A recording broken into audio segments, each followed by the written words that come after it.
Seja muito bem-vindo ao Clube dos 545. Eu sou o pastor Mateus Maia e quero te ajudar no entendimento da palavra. Por isso, todas as manhãs de segunda a sexta-feira, às 5h45 da manhã, estarei aqui com a graça de Deus para fazermos a meditação de um capítulo da Bíblia. Já vencemos o capítulo de Gênesis, ou o livro de Gênesis. Ontem fizemos o último capítulo e hoje vamos começar um novo livro, o livro de Êxodo, livro da libertação, esse arquetipo da libertação do Antigo Testamento, e que também fala da nossa libertação em Jesus Cristo. Glória a Deus pela sua vida. Se você ainda não me segue pelo YouTube, procure ali o meu canal, Maia_Mateus, com TH. Você vai encontrar também outros vídeos que vão abençoar a sua vida. Também siga o meu perfil aqui pelo Instagram. Amém? Hoje nós vamos falar sobre temer a Deus de todo o coração. A Bíblia diz que o temor do Senhor é o princípio da sabedoria. E nesse primeiro capítulo de Êxodo nós vamos encontrar a história de duas mulheres que temeram a Deus, que foram contra uma ordem de Faraó. Será que nós temos sido ousados, corajosos o suficiente para temer a Deus em meio a uma sociedade imoral, corrupta, uma sociedade de valores negociáveis? É o que nós vamos ver hoje nessa história. Então, se você tem aí a sua Bíblia, abra comigo em Êxodo capítulo 1, verso 17. Êxodo 1, 17. Diz assim o texto: As parteiras, porém, temeram a Deus e não fizeram o que o rei do Egito lhes havia ordenado. Pelo contrário, deixaram viver os meninos. Os filhos de Israel, o antigo Jacó, se mudaram para o Egito, após uma severa fome atingir ali toda a região, e ali se estabeleceram no espaço ali, na região de Gozém, como pastores, cresceram, se multiplicaram e se fortaleceram. Contudo, um novo rei se levantou e ele não conhecia José. E por isso ele começou a temer o crescimento daquele povo. Imagine se esse povo cresce e domina sobre nós, era a sua forma de pensar. E começou a lhe impor trabalhos pesados. Mas Deus continuava abençoando o povo de Israel e eles cresciam mais ainda. E por isso Faraó planejou enfraquecê-los, determinando a morte dos primogênitos, ou seja, dos filhos mais velhos. O rei do Egito determinou que as parteiras dos egípcios matassem todos os meninos que nascessem, de modo a reduzir a força deles. Mas ele não esperava que elas temessem a Deus, e assim resolveram desobedecer a Faraó. Elas se justificaram diante de Faraó, dizendo que as mulheres hebreias eram muito fortes, muito vigorosas, e quando elas eram chamadas para ajudar no parto, os meninos já tinham nascido, elas já tinham dado à luz. E a Bíblia diz que Deus se agradou da atitude daquelas mulheres, Sifrá e Puá, e lhe constituiu famílias, ou seja, o Senhor lhes deu famílias. O êxodo que vai ocorrer nos próximos capítulos, como eu disse inicialmente, é uma libertação arquetípica do Antigo Testamento. Uma figura da libertação que Deus nos proporciona através de Jesus Cristo.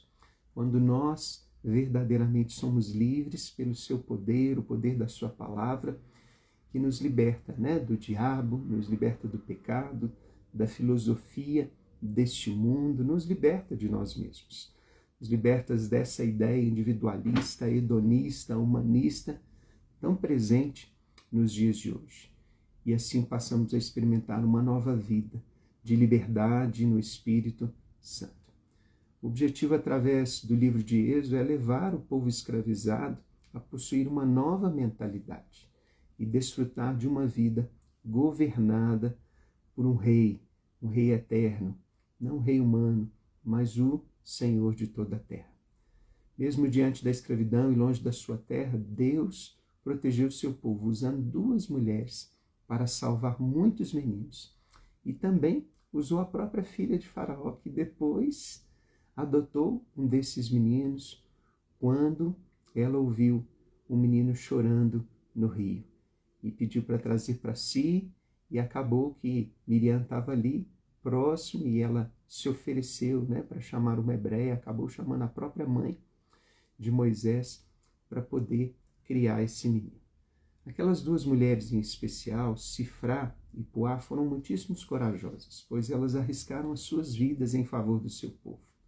Hoje em dia a igreja cresce também por meio de mulheres e homens que arriscam a sua vida, arriscam sua reputação, suas amizades, posições, para ir contra os abusos e decisões que vão contra a palavra de Deus. É o que chamamos de desobediência civil. Sabe, algo que o Senhor aprova. Sabe, isso acontece quando nos levantamos a favor dos necessitados, dos aflitos, dos desamparados, não com armas letais, não com rebeldia, não com guerra, que vá prejudicar as pessoas, mas com uma desobediência às ordens injustas de um governante. Existem outras situações assim na Bíblia. Estão lembrados de Pedro e João, quando eles foram proibidos pelo Sinédrio de falar a respeito do nome de Jesus? Eles não se levantaram em revolta para matar aqueles judeus invejosos, mas eles disseram que eles não iam deixar de desobedecer a Deus, apesar das consequências que poderiam enfrentar, e colocaram em risco as suas próprias vidas. Isso também aconteceu no século passado com o nosso irmão Martin Luther King, quando resolveu desafiar as leis racistas dos Estados Unidos que impediam os negros de sentar nos mesmos ônibus que os brancos, de frequentar os mesmos restaurantes que os brancos, e eles passaram a fazer isso. Isso causou uma forte revolução naquela época, que fez com que as leis racistas daquele país fossem mudadas. Sabe, eu vejo que Deus está à procura de homens e mulheres corajosos, que se levantem nos seus ambientes de trabalho, na escola, na família, para honrar a Deus, não indo a favor da corrente liberal desse mundo. Que corrente é essa? Que concorda com o racismo, com o aborto, que está cega quanto à desigualdade social, a sexualização de crianças, que aprova a corrupção, a imoralidade. Deus está à procura de homens e mulheres que possam lutar por justiça, que possam lutar por igualdade, que possam defender os desamparados. Se nós quisermos ser essas pessoas, nós precisamos buscar temer a Deus de todo o coração. Nós precisamos amar a Deus mais do que o mundo, mais do que as nossas posições, do que o nosso dinheiro, do que o nosso conforto. Que Deus hoje te use para que você defenda aqueles que estão próximos a você e que Ele te dê graça, coragem, no nome de Jesus. Amém? Vamos orar nessa hora?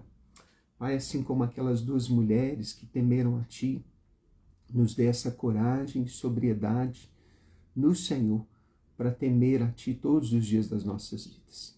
Nós não queremos ir, Deus, a favor da corrente desse mundo, mas nós queremos, Deus, Pai, ser corajosos e não amar, Deus, a nossa reputação, os prazeres deste mundo mais do que a Ti. Levanta um povo corajoso, levanta um povo destemido, um povo que não importa com a sua própria vida, mas com a vida do Senhor. Que assim seja, no nome de Jesus. Amém. Aleluia. Mais uma devocional, vencida hoje, glória a Deus, que você tenha sido abençoado com essa palavra. Amém? Então fica assim, eu oro por você, você ora por mim, e estamos juntos com Jesus. Um forte abraço e até amanhã, no Clube dos 545.